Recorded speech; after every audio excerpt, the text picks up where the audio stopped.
रामचरितमानस में एक प्रसंग आता है जब राम और लक्ष्मण को जो है नाग फांस से मुक्त करने के बाद गरुड़ जो वापस जा रहे हैं, तो रास्ते में उन्हें नारद जी मिलते हैं। तो जो अपना संदेह दूर करने के लिए वो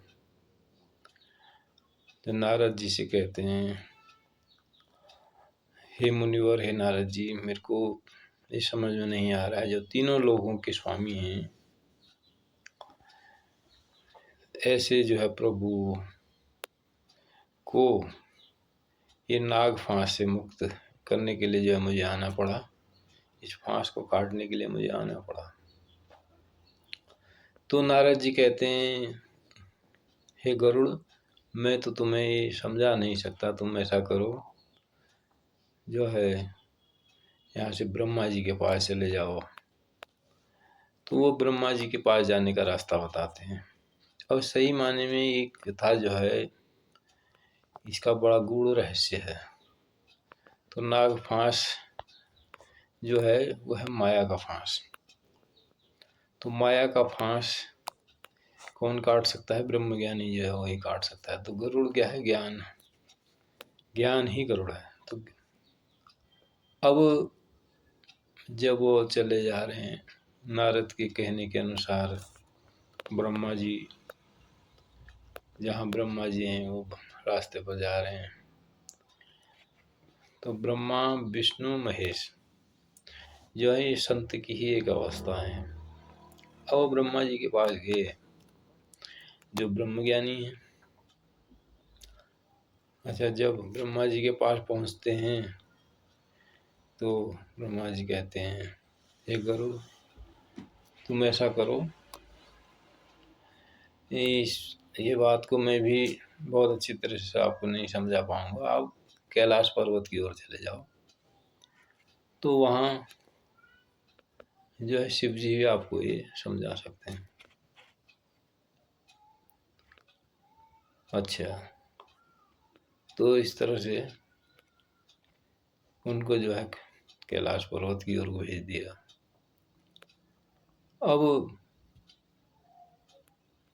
जो है शिव जी जो है नीचे को आ रहे हैं, कैलाश पर्वत से नीचे की ओर उतर रहे हैं।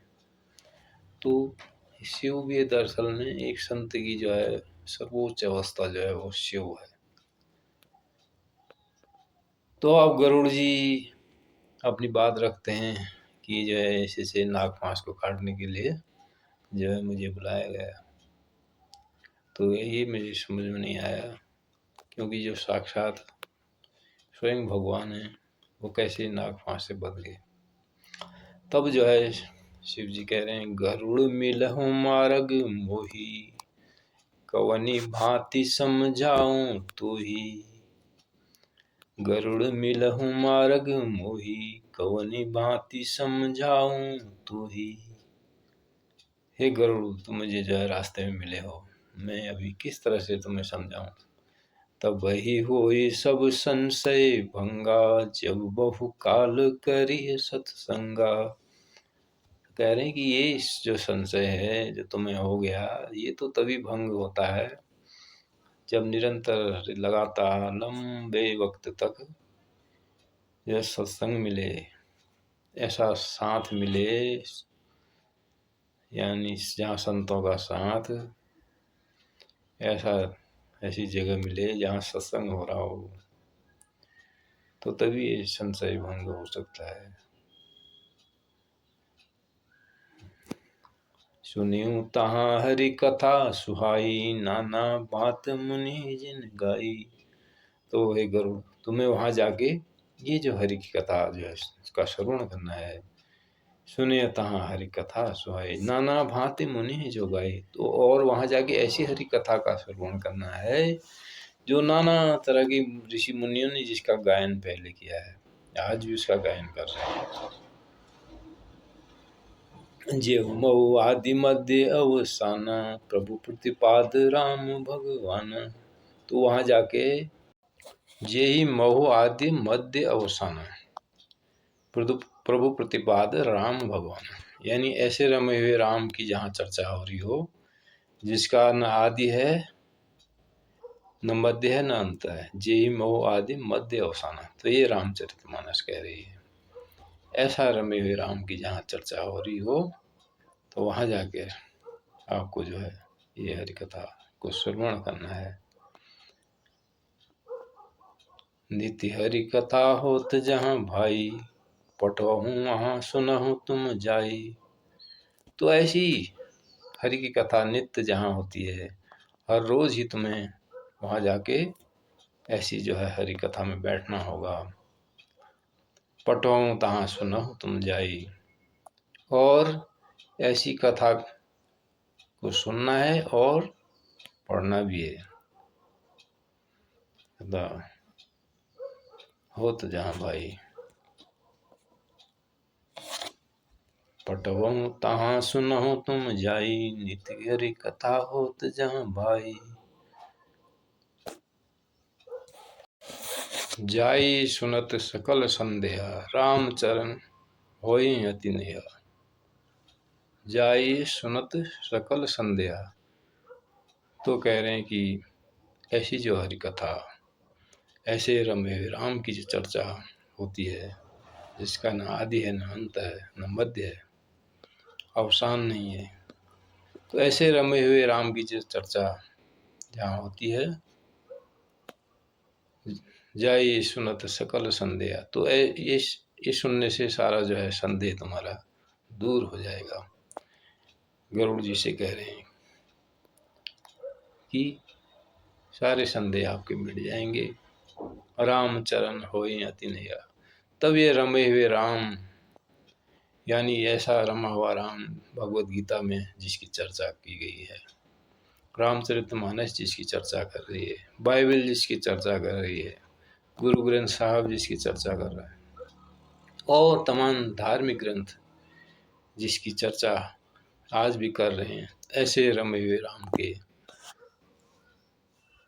जब ऐसे रमे हुए राम के जो है दर्शन होंगे, ऐसे रमे हुए राम की चर्चा आप सुनेंगे, तभी आपका जो है संदेह दूर हो जाएगा।